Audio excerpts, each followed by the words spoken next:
로마서 10장 4절. 그리스도는 모든 믿는 자에게 의를 이루기 위하여 율법의 마침이 되시니라. 우리가 지금 교회론을 설교하고 있습니다. 교회론 5번째 시간인데요. 근데 오늘은 교회의 본무 2번째 시간입니다. 지난주에 우리가 교회는 무엇을 하는 사람들인가에 대해서 공부했죠. 그래서 오늘 그 2번째 시간으로 교회의 본무, 율법을 즐거워하는 자들이라는 제목으로 말씀을 나누겠습니다. 지난주에 우리가 교회의 본무는 무슨 업적 쌓는 것 아니고 대단한 일을 해내는 게 아니라 하나님의 거룩한 백성으로 지어져 가는 것이 교회의 책임이며 본무이다 그랬습니다. 그리고 그 길에서 거룩하게 만들어져 가는 길에서 순교도 하고 선교도 하고 구제도 하고 선행도 하는 것이다 이렇게 말씀드렸죠. 그래서 우리의 신앙의 선배들 조나단 에드워드나 데이빗 브레이너드나 마틴 로이드 존스 같은 분들은 목록을 적어서 그날 자기가 해야 할 일, 하지 말아야 할 일들을 아침 저녁으로 확인했다 이렇게 제가 말씀을 드렸습니다. 자, 여러분은 일주일 동안 거룩을 열심히 연습하셨습니까? 우리 신앙의 선배들처럼 그렇게 목록을 적어가면서 연습을 하라고 제가 말씀을 드렸는데 그렇게 하신 분 계십니까? 어떠셨습니까, 여러분? 잘 되든가요? 해보신 분은? 시도도 안 해보신 거예요? 왜 고개를 갑자기 숙이십니까, 다들? 야고보 사도는 행함이 없는 믿음은, 행함이 없는 지식은 죽은 믿음이다 그랬습니다. 제가 혼자 설교하고 저 혼자만 해보는 거예요, 맨날? 자, 우리는 계속해서 교회에 대해 살펴보고 있습니다. 이 땅의 교회는 하나님 나라의 연장선상에 있는 것이며 또 영적으로 완성된 하나님 나라의 모델이다라는 것을 계속 확인하고 있습니다. 우리는 보증으로, 계약금으로, 디파짓으로 성령이 오셨기 때문에 우리는 그 하나님 나라를 맛볼 수 있고 하나님 나라를 살아갈 수 있는 것이다 그랬습니다. 그러면 나라는 뭡니까? 국가는 국민, 주권, 영토를 3가지 요소로 갖고 있는 거라고 그랬죠. 그래서 천국이라는 영토에 하나님 나라의 백성들인 여러분이 계시고 거기에는 하나님의 주권을 가지고 통치를 하시는 그 통치가 있는 곳이죠. 그러니까 그 통치가 있으면 뭐가 있어야 됩니까? 물리학에도 작용, 반작용이 있잖아요. 뉴턴의 법칙. 작용이 있으면 반작용이 있듯이 통치가 있으면 뭐가 있어야 돼요? 거기에 항복하는 순종이 있어야죠. 그래서 우리는 순종을 하는 자가 되어야 된다. 거룩한 자로 만들어져 가야 된다. 이것이 바로 지난주까지 우리가 살펴본 것이죠. 그래서 교회의 본무, 교회가 해야 할 일, 마땅히 우리가 해야 할 하나님의 일은 그의 보내신 자 예수 그리스도를 믿는 것이다 라고 지난주에 예수님이 직접 하신 말씀을 우리가 확인을 했습니다. 오늘은 교회의 본무 2번째 시간으로요. 참 교회들은 왜 하나님의 뜻에 맞게 살 수밖에 없고 그 삶을 소원하는가에 대해서 살펴볼 겁니다. 여러분, 교회 안에는요 분명 알곡과 가라지가 존재합니다. 누가 알곡이고 누가 가라지인지 우리는 알 수 없습니다. 왜냐하면 구원받은 그리스도인도 자라가는 과정이 있기 때문에 구원받고 나서도 사기꾼이 있을 수 있고 도둑놈이 있을 수 있다고요. 그렇기 때문에 겉으로 봐서는 몰라요. 어떤 사람은 구원 못 받았는데도 도덕적으로 윤리적으로 야, 참 법 없이도 살 사람이야 이런 사람이 있다니까요. 그렇기 때문에 누가 알곡인지 가라지인지 우리는 몰라요. 그리고 그렇게 판단해서도 안 되고요. 우리 마태복음 22장에는 천국에 관한 그 비유가 나옵니다. 왕의 아들의 혼인잔치에 사람들을 이제 초청을 하죠. 사람들이 안 와요. 그러니까 저자에 나가서 뭐 악한 사람이든 선한 사람이든 다 불러 모아라 그런다고요. 종이 나가서 이제 다 불러 모으죠. 그랬더니 왕이 그 잔치에 초청받아서 온 사람들을 딱 둘러보다가 예복을 안 입은 사람을 딱 끄집어내가지고 이놈은 묶어다가 밖에다 내쳐라 그런다고. 아니 부를 땐 언제고 예복 안 입었다고 갖다가 내치라는 건 뭐예요? 내치는데 그 사람은 슬피 울며 이를 갈 것이다 그런다고요. 교회 안에도 이렇게 가짜와 진짜가 있다고요. 근데 진짜들은 예복을 입고 있고 가짜들은 예복을 안 입더라는 거예요. 예복이 뭐죠? 거룩이라는 의의 흰 옷이란 말이에요. 그래서 알곡들은 반드시 그 거룩을 향해서 가게 돼 있어요. 물론 그 거룩이라는 옷은 예수님이 다 만들어서 우리에게 선물로 주셨지만 분명히 그들은 그 자리를 향해서 간다고요. 그래서 나중에 가보면 의의 흰 옷, 거룩한 옷을 안 입은 자들은 지옥으로 떨어지게 되는 거예요. 그렇게 진짜와 가짜가 있는 것입니다. 마태복음 13장에는 주인이 밭에다가 좋은 씨를 뿌려놨더니 원수가 와서 가라지를 막 뿌려놓는 사건이 있죠. 그때 종들이 와서 주인님 밭에 갔더니 가라지들이 그냥 막 자라고 있네요. 어떡하죠? 놔둬라 그래요. 혹시 이거 뽑다가 알곡들까지 뽑힐까 염려되니까 놔둬라. 언제까지요? 추수할 때까지.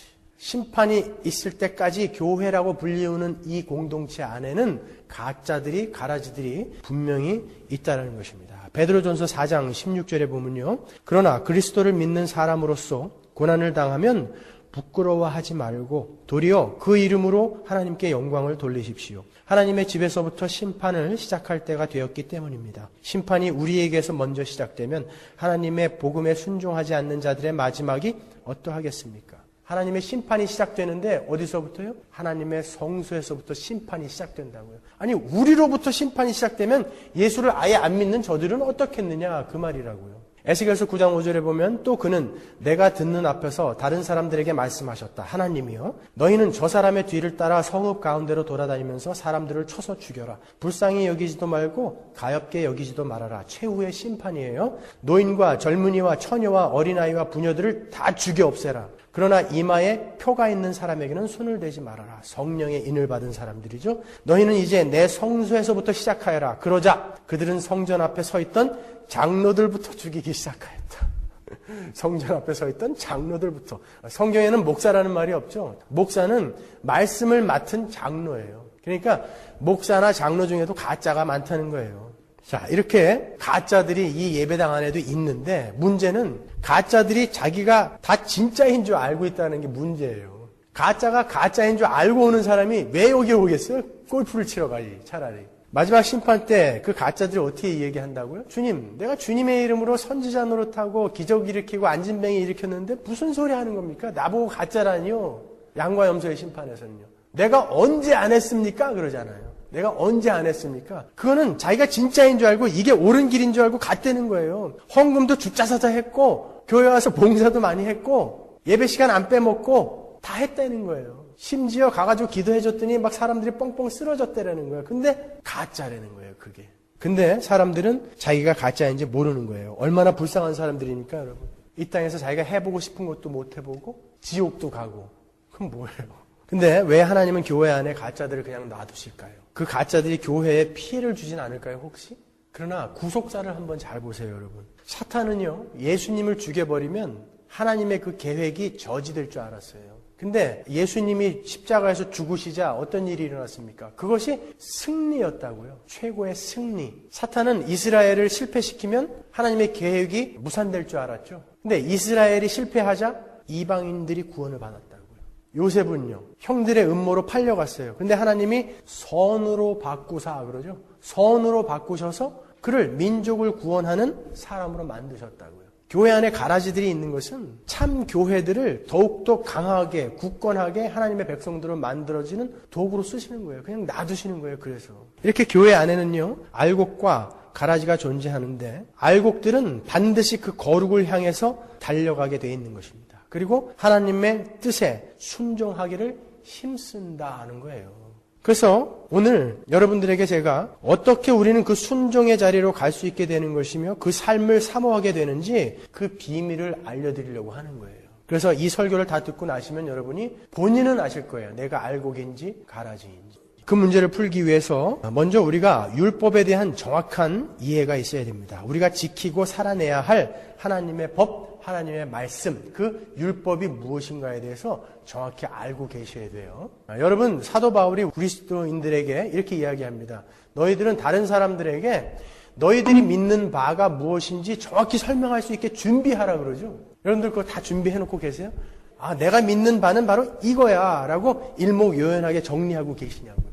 그러면 아는 게 아무리 많아도 정리하고 있지 않으면 없는 거나 마찬가지예요. 그래서 오늘은 여러분들이 무엇을 믿고 있는가 그 믿는 바에 대해서 요약을 해서 설명을 해드릴 거예요. 복음을 전하실 때 혹시 본인이 자신 없으면 이 테이블 갖다가 주세요. 아니면 여러 번 들으셔갖고 이것을 요약해서 쫙 일목요연하게 내가 믿는 바는 기독교는 이거야 라고 이렇게 설명해 주시라고요. 이것을 다 들으시고 난 다음에는 분명히 여러분이 아, 기독교는 이런 것이고 왜 나는 그렇게 거룩을 향해서 가야 되는구나를 이제 아시게 될 것입니다. 오늘 본문의 말씀을 보겠습니다. 그리스도는 모든 믿는 자에게 의를 이루기 위하여 율법의 마침이 되시니라. 자, 요 짧은 한 절에 이 모든 기독교의 핵심, 복음의 핵심이 농축이 되어 있어요. 헬라어로 딱 9단어거든요. 이 9단어 안에 우리가 믿는 바, 복음의 핵심이 다 들어가 있다고요. 그래서 어떤 사람은 이것을 복음의 대헌장이다 이렇게 이야기하기도 합니다. 본문에서 가장 중심되는 두 단어는요, 율법이라는 단어하고 마침이라는 단어예요. 우선 마침이라고 번역된 그 헬라어 단어를 한번 보겠습니다. 그 헬라어는 텔로스라는 단어거든요. 마침이라는 단어는요. 이 텔로라는 말은 멀리 있는 목표를 이야기하는 거예요. 그래서 여기서 나온 파생된 단어가 텔레스코프 있죠. 망원경. 멀리 있는 목표물을 보는 거죠. 텔레폰. 멀리 있는 사람과 이야기를 나누는 거. 텔레폰. 그래서 이 예수 그리스도가 율법의 마침이 되었다는 것은 이 율법이라는 것은 그 예수를 목표로 하는 거구나라는 것을 알라는 거예요. 그리고 이 목표라는 의미와 함께 성취 혹은 완성이라는 뜻이 있어요. 그리고 종결, 마지막이라는 뜻도 있다고요. 여기 이 구절에서는 로마서 10장 4절에서는 목표라는 의미가 더 강한데 완성, 종결이라는 의미도 같이 포함되어 있다고요. 잘 들으셔야 됩니다. 구약에서도 율법이라는 말이 나오는데 히브리어로 토라라고 하죠. 우리가 토라 하면 모세 오경을 떠올리기도 하는데 맞습니다. 모세 오경을 토라라고 하죠. 우리 구약이 완성된 이후에 구약을 기술적으로 나눌 때 토라, 느빔, 게투빔 이렇게 나눈다고요. 그래서 모세 오경을 그 부분을 토라라고 하거든요. 그런데 성경에서 이 토라라는 단어가 쓰일 때는 이 모세 오경이라는 이야기뿐만이 아니라 하나님의 법, 하나님의 말씀, 율법이라는 뜻으로도 쓰인다고요. 이 토라라는 말의 원래의 뜻은 손가락으로 무엇을 지시하다라는 뜻이라고요. 율법은 손가락으로 무엇을 가르치는 것이다 라는 거예요. 그러니까 이 율법은 지금 무엇을 가리키고 있는데 그 무엇이 바로 예수 그리스도 오실 메시아라는 거예요. 하나님이 지금부터 3,400년 전에 애굽에서 노예 생활을 하던 이스라엘 백성들을 푸셨습니다. 그리고 그들이 해방이 되어서 광야를 거쳐서 가나안 땅으로 가는 그들에게 시내산에서 율법을 주셨다고요. 거기서 율법이란 말이 처음 등장하죠. 그런데 정말 율법이 거기에서 처음 주어진 건가요? 그 전에 율법이 주어진 적이 있어요. 언제죠? 에덴에서요. 아담과 하와에게 선악과를 먹지 말아라 그랬단 말이에요. 그것은 율법이에요. 선악과라는 것은 어떤 형태를 가지고 있는 과일의 개념이 아니라 하나님의 법의 의미가 있는 것입니다. 인간은 그 율법을 지키기만 하면 벌거벗은 몸에다가 거룩이라는 그 흰옷을 입을 수 있었다고요. 하나님 나라에서 그 옷을 입고 행복하게 살 수 있었는데 인간은 타락을 했습니다. 그 벌거벗은 인간에게 의의 흰옷을 어떻게 입혀가는가를 설명해 주는 게 성경이라고요. 창세기부터 계시록까지. 마찬가지로 출애굽 사건을 통해서 출애굽기, 레위기, 민수기, 신명기, 여호수아까지 무엇을 설명해 주는 거냐면은 이 애굽을 나온 이스라엘 백성들에게 율법을 주었는데 그들이 율법을 지킬 수가 없어요. 율법을 지킬 수 없는 그들을 하나님이 어떻게 얼르고 달래면서 가나안까지 데리고 갈 수 있는가를 설명해 주는 거예요. 우리 교회들에게 율법을 주시고 지킬 수 없는 우리들이 어떻게 천국에 들어갈 수 있는지 그것을 설명해 주시기 위한 것입니다. 그러니까 율법을 주신 하나님 마음속에 있던 의도는 율법을 통해서 우리의 불가능함을 발견하고 우리를 구원할 수 있는 예수 그리스도께 인도받기를 원하셨던 거예요.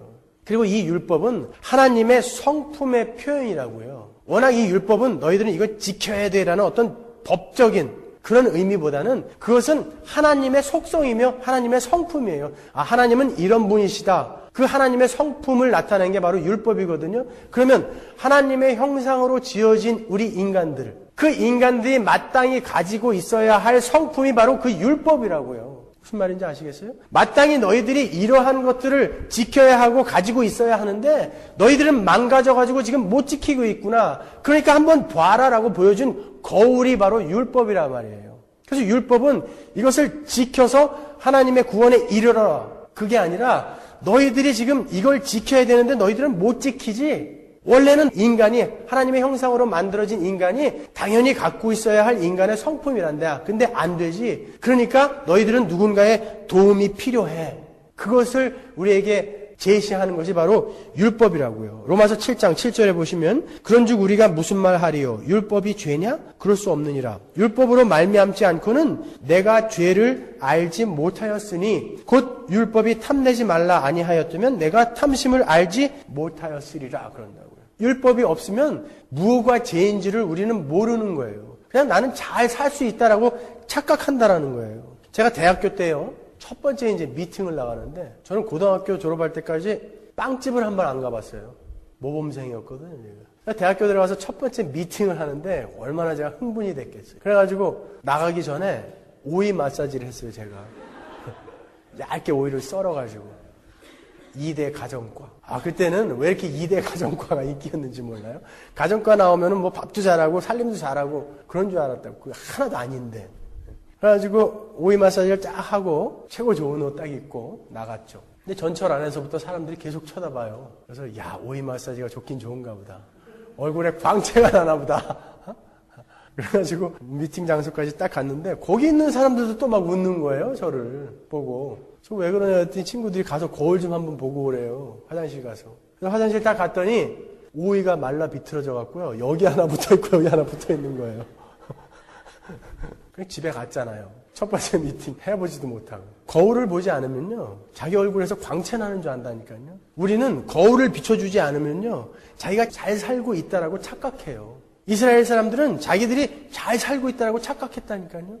그래, 너희들이 진짜 잘 살고 있는 거야? 라고 착 보여주신 게 율법이라고요. 자기들은 선민이라고 생각했어요. 근데 그 율법을 보니까, 원래 우리는 이렇게 살아야 되는데, 아니네. 예, 그거 가르쳐 주려고 율법을 주신 겁니다. 로마서 7장 9절에 보시면요. 전에 법을 깨닫지 못할 때에는 내가 살았더니 계명의 이름에 죄는 살아나고 나는 죽었도다. 전에 율법이 없었을 때는, 거울을 안 비춰주었을 때는 나는 잘 살고 있다라고 착각했었다는 거예요. 근데 계명이 이르니까, 율법을 딱 줘보니까, 비춰보니까 너 이렇게 살고 있어 진짜? 그랬더니 죄가 살아나고 나는 죽더라는 거예요. 그런 의도로 율법을 주신 것입니다. 근데 보십시오. 율법 안에 뭐가 포함되어 있죠? 율법 안에 그 인간의 온전한 모습을 담은 법, 규례뿐만이 아니라 희생제사, 속죄 제사가 들어가 있다고요. 율법 안에. 왜냐하면 이 율법은 인간이 정말 그렇게 살아야 할 마땅한 가장 이상적인 인간의 삶의 모습이에요. 그렇기 때문에 인간은 그 법을 반드시 지켜야 합니다. 근데 그 율법을 지키지 못하면 벌을 받는다라는 거예요. 근데 그 벌의 내용이 뭐냐면 사형이에요. 우리 율법의 내용을 보면 간음한 자는, 살인한 자는 뭐 종류가 많이 나오죠. 죄의 목록이. 돌로 쳐서 죽여라 그런다고요. 여러분, 죄의 종류가 참 많지만 그 죄의 근본적인 본질이 뭐죠? 하나님에 대한 불순종이에요. 죄의 본질은. 종류는 여러분이 따질 필요 없어요. 죄라는 것은 하나님을 향한 불순종이라고요. 그래서 에베소서에서도 전에는 너희가 불순종의 자녀들이었더니 이렇게 이야기한다고요. 선악과라는 게 뭐예요? 과일을 먹은 행위가 뭐 그 큰 잘못이길래 전 인류가 그것으로 말미암아 죄인으로 태어나야 되냐고요. 불순종한 거예요. 하나님이 먹지 말아라 한 것을 어기고 먹었다는 거. 그것이 바로 죄라고요, 죄. 그래서 인간은요, 어떤 한 가지라도 지키지 않으면 불순종의 죄를 짓는 것이기 때문에 사형이에요. 야고보서 2장 10절 보시면 누구든지 율법 전체를 지키다가 한 조목이라도 어기면 전체를 어긴 셈이 되기 때문입니다. 간음하지 말아라 하신 분이 또 살인하지 말아라 하셨습니다. 당신이 비록 간음은 하지 않아도 살인을 하면 결국 당신은 율법을 어기는 것입니다. 간음하고 살인 안 했어도 도둑질하면 율법을 어기는 거예요. 어기면 뭐라고요? 불순종의 죄. 불순종의 죄는 네가 결코 죽으리라라고요. 사형이란 말이에요. 사형. 그래서 율법은 1.1획이라도 남김없이 다 지켜져야 되는 거예요. 그러니까 우리는 아무도 지킬 수 없다라는 거예요. 그러면 형량이라는 것은요, 그 죄를 범한 대상에 따라 달라지는 거예요. 제가 우리 아들 머리를 한 대 때린 거는 아무 문제가 없죠. 그러나 어른들의 뒤통수를 한 대 뻥 때리면 그분이 고소하면 어떻게 되는 거예요? 폭력 사범으로 몰리는 거예요. 근데 조지 부시 대통령을 가서 한 대 쳤으면 어떻게 되는 거예요? 경호원들한테 사살이죠, 거기서. 그냥 현장 사살. 똑같은 행위이지만 그 대상에 따라 형량이 달라진다고요. 그게 하나님이면 어떻게 되는 거예요? 그렇기 때문에 아무리 작은 죄라 할지라도 그 대상이 하나님이기 때문에 사형이라는 거예요, 우리는. 히브리서 9장 22절에 보면 율법을 쫓아 거의 모든 물건이 피로써 정결케 되나니 피 흘림이 없은즉 사함이 없다. 유대인에게 있어서 피라는 게 뭘 상징하는 것입니까? 생명이라고요. 그래서 레위기에 모든 육체의 생명은 피에 있느니라 그러죠. 피 흘림이 없으면 사함이 없다라는 건 뭐예요, 그러면? 죄사함이라는 것은 피 흘림, 생명을 잃는 어떤 행위가 없으면 죄사함은 안 된다는 거예요. 하나님 앞에서의 죄사함은. 희생 제사를 한번 잘 생각해 보세요. 소나 양을 데리고 와가지고 곤장을 10대를 친 다음에 다시 데리고 가는 그런 제사 있어요? 보셨어요? 레위기에서? 제물은 오면 반드시 죽게 돼 있어요. 쪼개져서 피를 흘려야 된다고요. 이게 뭘 이야기하는 거냐면 너희들은 율법을 지켜야 되는데 못 지켰다. 그렇기 때문에 사형이다.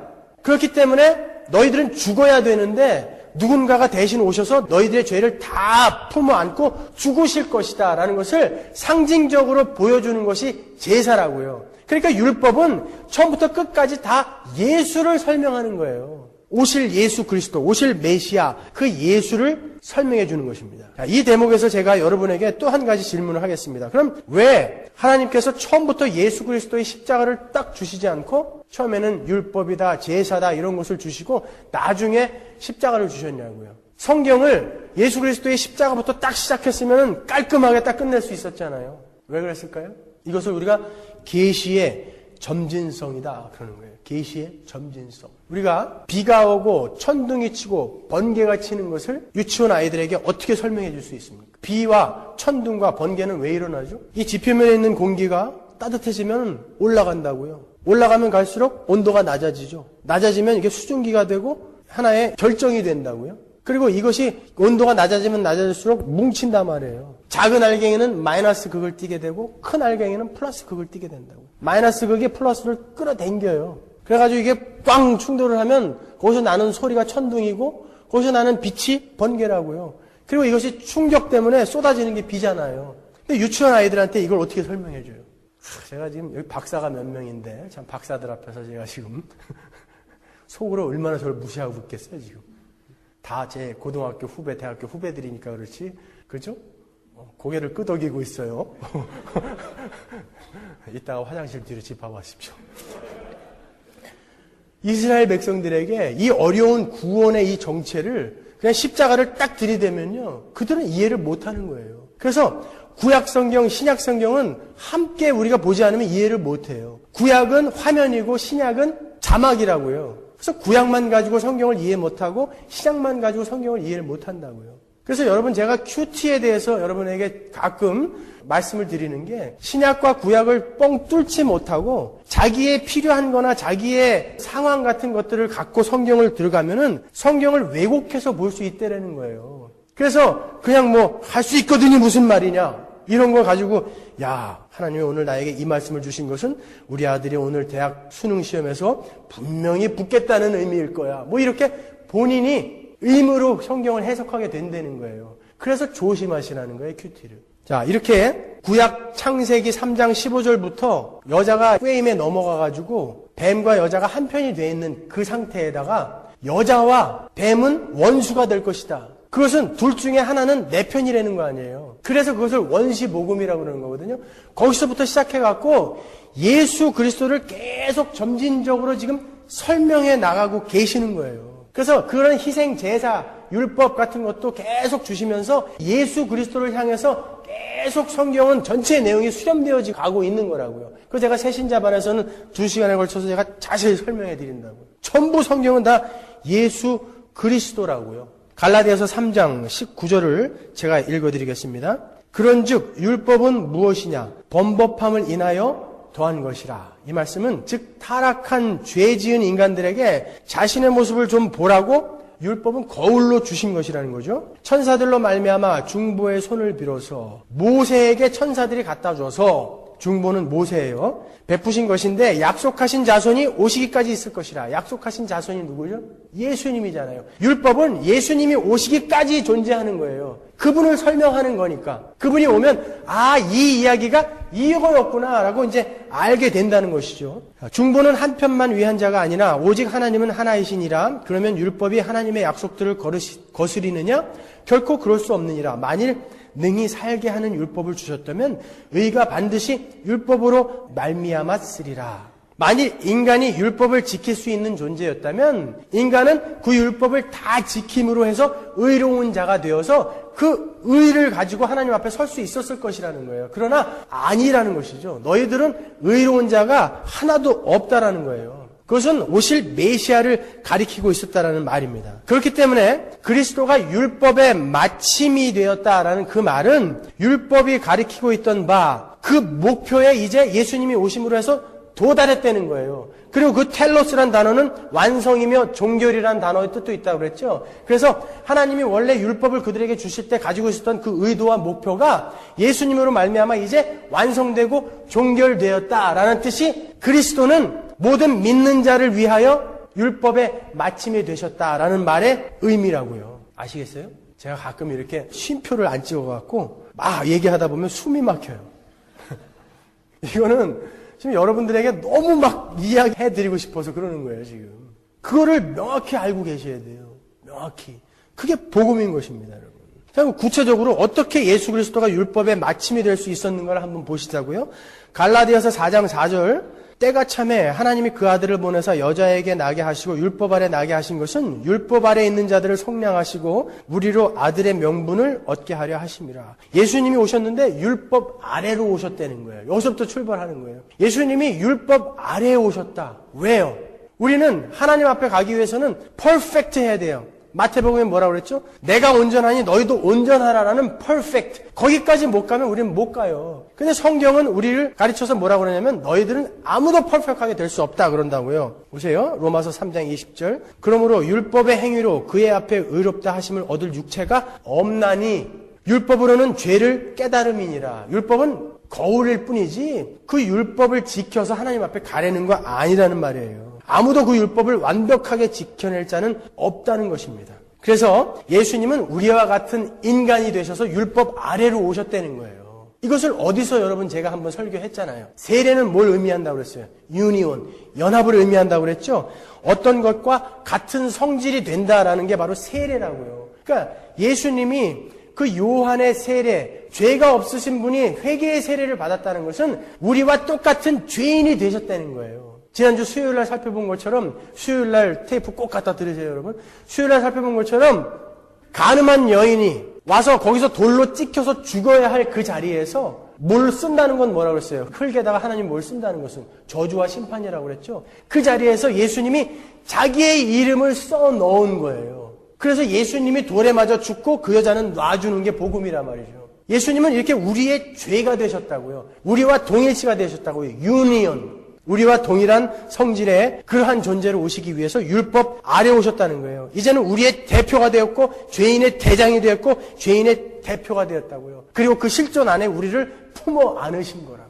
그 다음에 예수님은 완전한 순종의 삶을 사셨죠. 이 땅에 오셔서 우리를 품어 안고 완전한 순종의 삶을 사셨다고요. 전적인 순종, 하나님이 기대하시는 인간의 가장 완전한 삶의 모습을 살아내셨어요. 원래 율법이 그려내고자 했던 바로 그 삶을 예수님이 직접 우리의 모습을 하고 오셔서 살아내신 거예요. 그래서 누가복음 2장에 보면은 계속해서 예수님이 이 땅에 오셔서 율법을 지켜나가시잖아요. 난지 8일 만에 할례를 받는 것을 시작으로 해서 계속 율법을 지켜나가세요. 초막절에 형제들이 형 성전에 올라가서 뭔가 한번 보여줘 그랬더니 아니야 안 가. 그래놓고 몰래 비밀이 올라가시잖아요. 왜냐하면 지켜야 되기 때문에. 우리를 품어안고 율법을 하나도 빠짐없이 다 지켜야 되기 때문에. 예수님이 십자가만 지러 오셨으면 성인으로 오셔서 그냥 짊어지고 죽으시면 되잖아요. 근데 왜 아기로 오셨냔 말이에요. 난지 8일 만에 할례부터 받아야 되기 때문에 아기로 오신 거란 말이에요. 그래서 완전한 순종을 했어요. 그 순종의 극치, 절정이 뭐예요? 그게 십자가잖아요. 빌립보서 2장 5절로 갑니다. 너희 안에 이 마음을 품으라. 곧 그리스도 예수의 마음이니 그는 근본 하나님의 본체시나 하나님과 동등됨을 취할 것으로 여기지 아니하시고 오히려 자기를 비워 종의 형체를 가져 사람들과 같이 되었고 사람의 모양으로 나타나셨음에 자기를 낮추시고 죽기까지 복종하셨으니 곧 십자가에 죽으심이라. 예수님이 정말 철저하게 하나님께 순종했는데 얼마나 완벽하고 철저하게 순종하셨는지 십자가에 죽기까지 순종하셨다는 거예요. 그래서 이 십자가가 그렇게 중요한 거예요. 이 의미가. 그 나무토막 이거는 아무 의미 없어요, 여러분. 드라큘라 앞에다가 100개 갖다 대놔도 드라큘라가 무서워 안 해요. 그 내용을 아셔야 되는 거예요, 내용을. 그 십자가라는 거. 그 십자가는 순종의 극치를 보여주고 한편으로는 십자가는 우리가 받았어야 할 죄의 대가. 그 대가가 치러졌다는 것을 의미한다는 것입니다. 그 십자가의 잔인한 죽음을 통해서 율법의 정죄를 만족시키신 거예요. 예수님께서. 율법에 나타난 완벽한 아름다운 인간의 삶을 그대로 살아내심으로써 성취하셨고 또 그렇게 살지 못했던 우리들의 죄의 저주를 대신 받으심으로써 율법의 모든 요구를 완벽하게 도달하고 성취하셨다라는 게 오늘 본문의 말씀이라고요. 그래서 우리가 율법은 폐지됐다 이렇게 얘기하는 거예요. 이제 더 이상 율법은 우리를 정죄하는 도구나 수단이 안 돼요. 이제는 이걸 지켜야 너는 구원받는다라는 어떤 구원의 방법도 아니에요. 그렇기 때문에 율법은 폐지됐다 이렇게 얘기하는 거예요. 골로새서 2장 14절이요. 우리를 거스리고 우리를 대적하는 의문에 쓴 증서를 도말하시고 제하여 버리시고 십자가에 못 박아 버리셨다 그런다고요. 무슨 말인지 아시겠죠, 여러분? 요한복음 19장에 보면 예수께서 십자가에서 운명하실 때 다 이루었다 그러신다고요. 테텔레스타이. 바로 그걸 다 이루셨다는 거예요. 하나님이 원래 의도하시고 목적하고 계획하셨던 그 텔로스, 그 목표까지 이제 다 와서 완성되었다는 거예요. 그것을 하나님이 어프로브 하시죠. 그래, 맞다. 다 이루어졌다. 테텔레스타이. 내 아들아 잘했다. 라고 인정해 주신 게 뭐예요? 부활이에요, 그것이. 로마서 4장 25절이요. 예수는 우리 범죄함을 위하여 내어줌이 되고 또한 우리를 의롭다 하심을 위하여 살아나셨느니라. 대제사장이 지성소에 제사를 드리러 들어갈 때에 그 제물이 흠이 있거나 만약에 그 제사가 하나님이 기뻐하시는 제사가 아니면 대제사장이 어떻게 돼요? 지성소 안에서 죽어요. 그렇기 때문에 대제사장은 치마 아래다가 노끈하고 방울을 달고 간다고요. 그래서 대제사장이 들어갔는데 방울이 딸랑딸랑 소리가 안 나면은 밧줄로 끌어냈다고요. 딴 사람이 데리러 들어갔다면 또 죽으니까. 하나님 앞에 서는 것은 그렇게 무시무시한 거예요. 그런데 이 제사가 제물이 완전한 것이었고 제사가 하나님이 기뻐하시는 제사였다 하면 제사장이 살아서 나오죠. 예수님은 대제사장이며 제물이셨다고요. 그 제사가 하나님이 기뻐하시는 완전한 제사였기 때문에 그 제사장은 살아나올 수밖에 없는 거예요. 그게 부활이란 말이에요. 하나님이 인정해 주신 거예요. 그래서 우리는 의의 선물을 받은 거예요. 그 의의 선물을 정리를 하겠습니다. 자, 아까도 말씀드렸지만 하나님이 지으신 인간은 하나님과 올바른 관계에 놓이지 않으면 살 수가 없습니다. 마치 뿌리가 땅에서 뽑힌 나무 같아요. 그래서 이 나무가 살기 위해선 땅에 심겨져야 돼요. 근데 그 땅까지 가기는, 그 생명의 땅까지 가기에는, 하나님이라는 그 생명의 땅까지 가기에는 너무나 깊은 골이 있어요. 계곡이 있어요. 거기에는 다리가 필요해요. 의의 다리.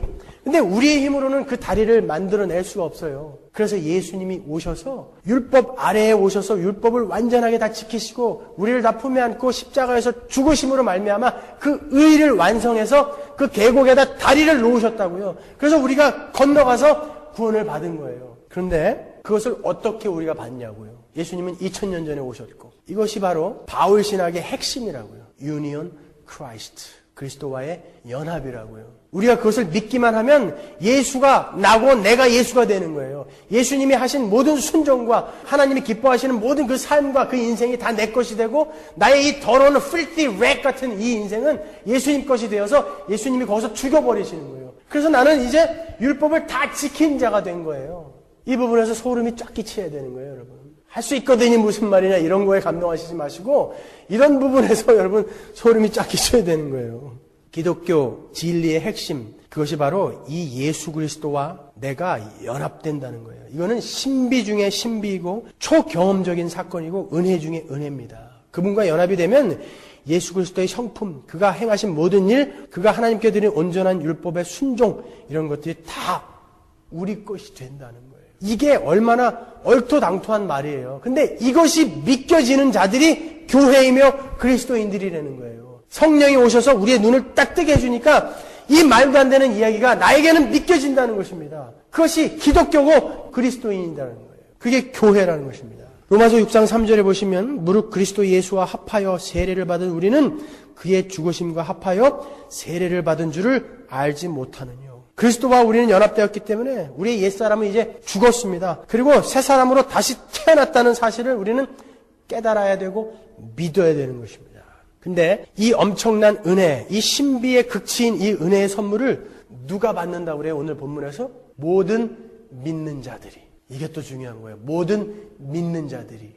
근데 믿는 자들은 뭘 믿는 자들이에요? 하나님만 믿으면 우리 천국 갈 수 있나요? 못 가요. 여호와의 증인들도 하나님을 믿습니다. 이슬람교인들도 하나님을 믿어요. 그들도 성경을 갖고 있다고요. 성철 스님도 나는 하나님을 믿는다 그랬어요. 그가 믿는 하나님 가지고는 우리는 천국에 못 가요. 우리는 예수 그리스도를 믿어야 됩니다. 예수 그리스도. 지금 바울이 구원의 문제로 애타하는 대상이 누구죠? 유대인들이요. 그들은 하나님을 향해서 믿는 정도가 아니라 목숨을 건 사람들인데 그들은 구원 못 받아요. 예수를 믿어야 된다는 거예요. 아무리 우리가 하나님은 사랑이십니다. 그분을 믿고 의지하고 사랑 안에서 선한 삶을 살고 싶습니다. 천국 못 간다는 거예요. 오직 예수를 믿어야 하는데 그 그리스도께서 율법의 목표에 도달하시고 성취하심으로 그리고 그분이 나와 연합되어 있기 때문에 나도 그분처럼 율법의 모든 요구를 이룬 것으로 이제 여겨진다는 사실을 믿는 거예요. 그래서 예수 그리스도의 모든 성품과 그분의 온전하신 의와 그분이 행하셨던 모든 선한 일들 또 그에게서 일어난 십자가와 부활의 모든 사건들 이것이 다 내 것이 되었다는 것을 믿는 게 예수를 믿는 거예요. 그래야 우리는 그 의로운 자가 될 수 있는 것입니다, 여러분. 여러분 마음속에 정말 예수가 있습니까? 그분이 하나님의 아들이시라는 그것을 여러분 믿고 계세요? 그분의 인격과 그분의 하신 일을 알고 계시냐고요? 그것을 알아야 그것이 내 것이라는 것을 알 거 아닙니까? 무슨 도덕적으로 잘 살자, 윤리적으로 깨끗하게 살자, 이것으로 어떻게 예수를 아냔 말이에요. 근데 온통 시사 문제 아니면 도덕적이고 윤리적인 문제가 강단에서 설교가 되어진다면 그게 무슨 교회냐 말이에요. 예수를 이야기하셔야죠. 예수를요. 두 번째로 믿는다는 것은 우리가 예수님 안에 들어오기 전에는 하나님의 그 거룩한 율법에 의해서 완전히 정죄된 자라는 것을 인정하는 거예요. 우리는 죄인이라는 거. 맞죠? 내가 예수를 믿는다라는 것은 그분의 도움이 필요하다는 거 아니에요. 근데 내가 죄인이 아닌데 왜 예수님의 도움이 필요하냐고요. 내가 환자예요. 의사를 찾아갔어요. 그것은 나는 아픕니다라는 것을 전제로 찾아가는 것이죠. 나는 죄인입니다라는 것이 전제가 되어야 되는 거예요. 그것을 믿고 계셔야 되는 거예요. 여러분, 우리는 다 죄인이라는 거예요. 마지막으로 우리가 그리스도와 함께 죽었을 뿐 아니라 새 생명 가운데서 행하도록 새 사람으로 태어났다는 사실을 믿는 것입니다. 로마서 6장 4절이요. 그러므로 우리가 그의 죽으심과 합하여 세례를 받음으로 그와 함께 장사되었나니 이는 아버지의 영광으로 말미암아 그리스도를 죽은 자 가운데서 살리심과 같이 우리로 또한 새 생명 가운데서 행하게 하려 함이니라. 이걸 믿으셔야 되는 거예요. 그래서 우리는 새 생명 가운데서 그 거룩을 향해서 가야 되는 거구나. 마틴 루터가 야고보서를 가지고 이거는 지푸라기 서신이다. 오직 구원은 믿음이지 행위는 필요 없다. 성경에서 빼자. 루터는 이걸 몰랐구나. 우리는 거룩한 자이기 때문에 이미 이제 다 용서받은 자이기 때문에 글로 당연히 가게끔 되겠구나. 암극성 뭐예요? 나방은 광극성이죠. 참. 나방은 빛을 보면 자연히 빛을 향해서 가게 돼 있다니까요. 바보 같아서 가는 게 아니라 그렇게 되어 있어요. 나방은요. 빛을 향해서 가게 돼서 타 죽는 것 뻔히 알면서도 빛으로 향해 간다니까요. 몸이. 거룩하게 구별된 자들은 그 거룩을 향해서 가진다고요. 알곡들은 글로 간다니까요. 가라지들은 못 가요. 못 가고 반성도 안 하고 후회도 안 해요. 괴로워하지도 않아요. 고민하지도 않습니다, 여러분. 새 사람은 이제 율법에 매이지 않아요. 왜? 이미 예수님께서 그렇게 다 완벽하게 이루신 율법의 모습을 우리에게 주었기 때문에 내가 그렇게 되어서 율법을 이루어서 하나님께로 가야 되겠다. 이거는 이제 없단 말이에요. 그러나 이제는 내가 하나님을 진정 사랑하기 때문에 그분을 기쁘시게 해드리기 위해서 그 이전에 이렇게 사는 것이 정말 인간답게 사는 것이고 참 행복한 삶이구나라는 것을 이제 우리는 알게 된다고요. 그동안에 그 지저분하고 더럽게 산 것은 나를 진정으로 행복하게 못 만들어준다는 것을 우리는 이제 알게 되었기 때문에 당연히 이제 글로 가게 되는 거예요. 우리가 거듭나게 되면은 어린 아기죠. 거듭났으니까요. born again 했으니까, 태어났으니까. 그때 우리가 어떤 고민을 하냐면, 이제 내가 하나님의 의를 다 받아서 하나님 앞에 살게 된 자로서 이제는 어떻게 사는 것이 가장 복된 것일까? 고민한다고요. 근데 모르죠. 애기니까. 근데 성경을 딱 보니까 율법에 쓰여진 이 방법들이 이것이 참 기가 막힌 거예요.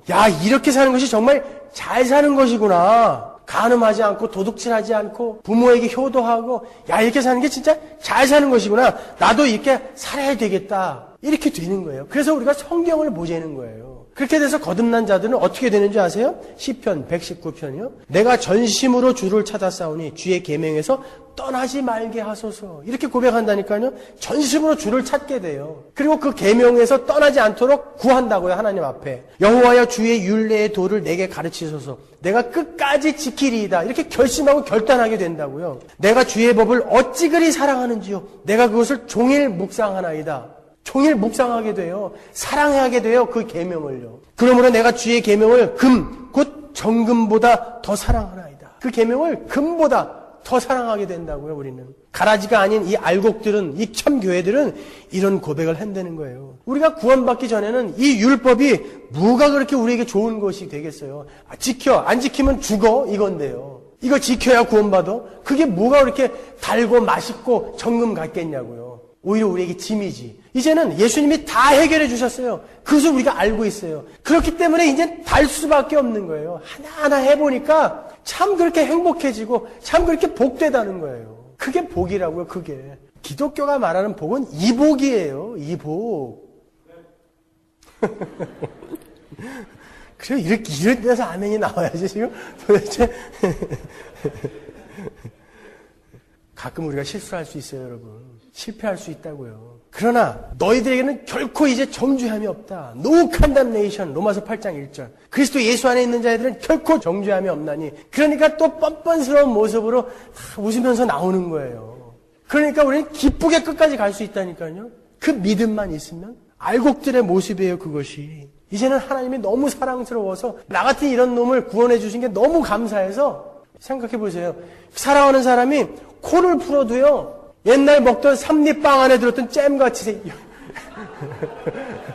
참 밥 먹기 전에 그런 거예요. 사랑하는 사람이 원하는 걸 하고 싶어진다니까요. 광극성. 빛을 향해서 가고 싶어진다니까요. 또 어떻게 교회 안에서도 다 암극성이에요. 어두운 쪽으로만 가려고 그래요. 지난번에 중국 선교할 때 우리 아내하고 아이들이 먼저 한국에 가 있었거든요. 거기서 시차 적응이 안 되니까 매일 새벽 기도를 갔나 봐요. 근데 우리 둘째가 따라 나서가지고 한번 갔는데 새벽 기도를 하다가 펑펑 울더래요, 둘째가. 그래서 왜 우냐 그랬더니 아빠가 피곤한데 내가 매일 마사지 해줘야 되는데 내가 여기 와 있으니까 우리 아빠 마사지 못 해준다고 그렇게 울더라는 거예요. 7살짜리가 예배당 안에 앉아가지고 새벽 기도에 나와서 그것도 펑펑 우니까 사람들이 얼마나 놀랬겠어요. 근데 왜 울었다고요? 우리 아빠가 좋아하는 게 뭔지 아는데 우리 아빠를 피로를 풀어줘야 되는데 내가 여기 와 있으니까 그거 못해서 울었다는 거예요. 7살짜리도 그렇게 하는데 도대체 우리 그리스도인들이 어떻게 사는 거예요 지금. 빙점이라는 소설을 쓴 미우라 아야코라는 사람은요. 소설가가 되기 전에 자기네 동네에서 조그만 구멍가게를 열었대요. 먹고 살 수도 있었는데 뭐 조금 더 돈을 벌려고. 근데 이분이 워낙 사근사근하고 부침성이 있는 분이라 장사가 너무 잘 됐대요. 그 주변에 있는 구멍가게들이 망해가기 시작하더라는 것이죠. 두 부부가 굿 크리스찬이었어요. 남편이 어느 날 부르더니 그러더래요. 미우라 아야코야. 그렇게 불렀을까? 모르겠어요. 하여튼 여보 그랬겠죠. 여보 우리는 이거 잘 안 돼도 먹고 살 수 있잖아. 그런데 우리 주변에 있는 저 구멍가게는 망하면은 끝이야. 거리로 나앉게 될 거야. 여보 우리는 여기에다가 물건을 다 구비해 놓지 말고 저 사람들이 갖고 있는 것은 우리가 조금 빼놓고 장사를 하자. 그러면 저 사람들도 살고 우리도 괜찮을 거야. 이제 사람들이 찾아서 여기서 없는 물건이 있으면 그 집으로 가라고 이렇게 소개를 해줬대요. 그랬더니 그분들도 잘 되고 자기들도 먹고는 살았다는 것이죠. 그게 가능하냐고요. 우리 그리스도인들이. 근데 그렇게 했다는 거예요. 근데 이 미우라 아야코가 뭐라고 써놨냐면 나는 그때 그 행위를 함으로 해서 시간을 벌었다는 거예요. 바쁘지지 않았으니까. 그때 책을 읽고 글을 썼대요. 그래서 소설가가 되어서 빙점이라는 소설 쓴 거 아니에요. 근데 그보다도 더 중요한 건 나는 죽을 때까지 같이 갈 수 있는 이웃을 얻었다는 거예요. 그 사람들이 저 사람이 믿는 예수가 누구인지를 궁금해야 되는 거예요. 우리의 삶을 하나님은 그리로 끌고 가고 싶으신 거예요. 왜 근데 우리의 삶에 행위가 안 나오냐 말이에요. 한국 교인들은요, 툭 치면 아멘, 툭 치면 할렐루야예요. 그런 거 나오지 말고 행위가 좀 나오게 하라는 거예요. 아무데나 치면 아멘. 그거 말고 거룩한 행위가 나오게 하라는 거예요. 거룩한 행위. 자, 마지막으로요, 우리가 야고보서 2장 14절부터 읽고 마치도록 하겠습니다. 내 형제들아, 만일 사람이 믿음이 있노라 하고 행함이 없으면 무슨 이익이 있으리요? 그 믿음이 능히 자기를 구원하겠느냐? 이와 같이 행함이 없는 믿음은 그 자체가 죽은 것이라. 아, 허탄한 사람아, 행함이 없는 믿음이 헛것인 줄 알고자 하느냐? 우리 조상 아브라함이 그 아들 이삭을 제단에 드릴 때에 행함으로 의롭다 하심을 받은 것이 아니냐? 내가 보거니와 믿음이 그의 행함과 함께 일하고 행함으로 믿음이 온전케 되었느니라. 영혼 없는 몸이 죽은 것 같이 행함이 없는 믿음은 죽은 것이니라. 예수님이 자기 어머니와 형제들이 찾아왔을 때 뭐라고 그럽니까? 누가 내 형제고 어머니냐? 하나님의 말씀을 듣고 행하는 자들이 내 형제고 내 어머니다 그런다고. 하나님의 말씀을 듣고 행하는 자. 그게 여러분들의 책임이라고요. 우리의 본연의 임무이며 이 땅에서 우리가 마땅히 살아내야 할 그리스도인의 삶인 것입니다. 우리가 오늘 본문 한번 멋있게 읽고 마치도록 하겠습니다. 그리스도는 모든 믿는 자에게 의를 이루기 위하여 율법의 마침이 되시니라. 자, 이제 이 구절이 클리어하죠? 다시 한번요. 그리스도는 모든 믿는 자에게 의를 이루기 위하여 율법의 마침이 되시니라. 기도하겠습니다.